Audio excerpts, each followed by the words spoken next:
So hi everyone, I am Vikram and welcome to my mini vlog. সকাল থেকেই মুডটা খুব ভালো ছিল, কারণ আজ আমার একটা ডান্স ওয়ার্কশপ অ্যাটেন্ড করার ছিল। আর যখনই আমি কোনো ওয়ার্কশপে যাই, সকাল থেকেই আমার মুডটা ভালোই থাকে। সো আজ আমি কার ওয়ার্কশপ অ্যাটেন্ড করতে যাচ্ছি আর কেমন হলো তার এক্সপিরিয়েন্স, সবটা জানতে গেলে পুরো ভ্লগটা তোমাদের দেখতে হবে। সো সকাল সকাল জিম শেষ করে আমি একটু ফ্রেশ লুক রাখার জন্য চলে যাই সেলুনে, বাট সেটা বন্ধ থাকে।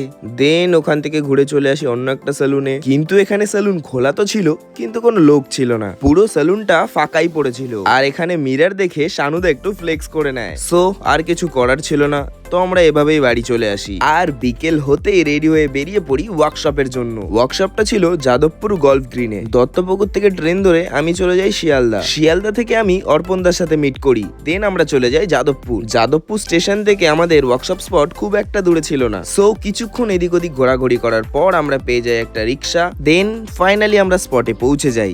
By the way guys, the time is over. Finally আমরা স্পটে পৌঁছে রেডি হয়ে যাই ওয়ার্কশপের জন্য। সো ইয়েস, ওয়ার্কশপটা ছিল সুরজিৎ স্যারের।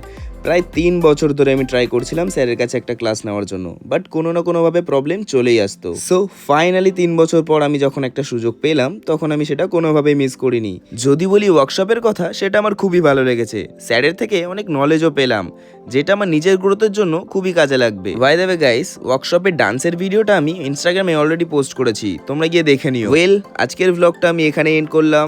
ততক্ষণের জন্য কিপ ডান্সিং, কিপ স্মাইলিং।